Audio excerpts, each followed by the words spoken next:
সুন্দর একটা সকাল। এই সকালটা সুন্দরভাবে তোমাদের ওয়েলকাম করলাম। ভিডিওটা চলুক, সাথে আমার কিছু মনের কথা তোমাদের সাথে শেয়ার করি। আজকে প্রথমেই বলে দিই, ভোগ রান্না করেছিলাম, মানে যেটা রান্না করেছিলাম সেটা তারা মাকে সবাইকে প্রদান করে তারপর আমি খেয়েছিলাম, তাই এটা আমার কাছে ভোগই হলো।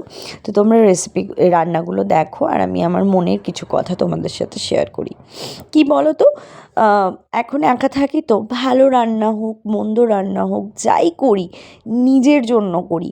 অ্যাটলিস্ট আমাকে কেউ বলতে পারে না যে সারাদিন কষ্ট করে মাথার ঘাম পায়ে ফেলে রান্না করা, ঘরের কাজ করে বা নিজের সমস্ত কাজকর্ম কমপ্লিট করার পরে যখন বসি তখন এইটুকু শুনতে হয় না, সারাদিন তুমি কি করেছো। তোমাদের অনেককেই শুনতে হয়, আমি জানি। এই জন্য কি বলো তো, নিজের ভালো থাকাটা না কারুর ওপর ছাড়বে না। যখন তুমি কারুর ওপর ছেড়ে দেবে, সামনের মানুষগুলো না বারবার তোমাকে নিচে টেনে টানবে। তাই নিজের ইমোশন সাইডটা কাউকে দেখাবে না। নিজেকে শক্ত করো ইমোশনালি।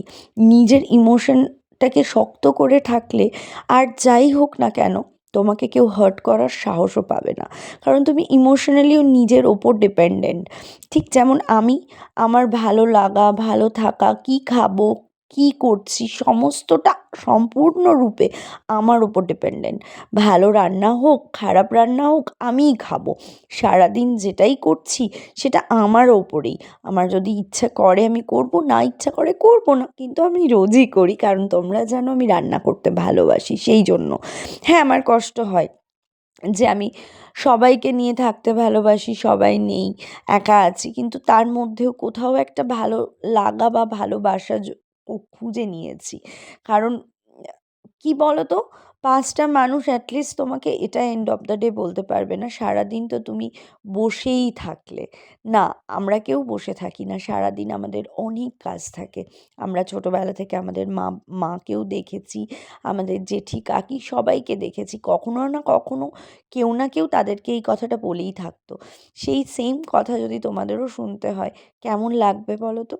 সারাদিন কাজ করার পর যখন শুনতে হয় কী করো এমন, এই যে কী করোটার মধ্যে না অনেক কিছু থাকে। আর যারা কাজ, মানে নিজের ব্যবসা বা চাকরি করে তারপর বাড়ি সামলায়, তারাই জানে তারা কতটা করে, তাই না?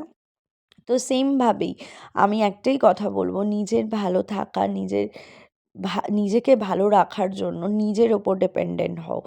অন্য কারুর ওপর ভরসায় যেও না। ওপরওয়ালা আছে, সে সে ছাড়া এই পৃথিবীতে কারুর ওপর ডিপেন্ডেন্ট হবে না। নিজেকে ভালো রাখতে নিজের ওপর সবসময় থাকবে। তাতে কি হবে বলো তো? কোনো দিন মনে হবে না এই মানুষটা আমাকে সময় দিল না, এই মানুষটা আমায় ফোন করলো না, এই মানুষটা ঘুরতে নিয়ে গেল না। কোনো দিন মনে হবে না। দেখো, আমার কথাটা মেনে। আমি জানি তোমরা সারাদিন কারুর জন্য ভালোবেসে রান্না করো, সময় চাও, একটু নিয়ে ঘুরতে নিয়ে যেতে ভাবো যে আমাকে যদি একটু সিনেমা দেখতে নিয়ে যায়, শপিং করাতে নিয়ে যায়, কিন্তু সেই মানুষগুলো সেই সময়টা দেয় না, তোমাদের ইমোশনটা বোঝে না। আমি খুব ভালো করে জানি। সেই জন্যই বললাম, নিজের মতন করে নিজেরা বাঁচো। একটাই কথা বলবো, কেমন লাগছে রান্নাটা দেখে একটু বলো কমেন্টে। খেতে কার কার ইচ্ছে হলো। আমি কিন্তু খুব ভালো রান্নাগুলো করেছিলাম, আর এখনও ভয়েস ওভার দিতে গিয়েও লোভ লাগছে। টাটা।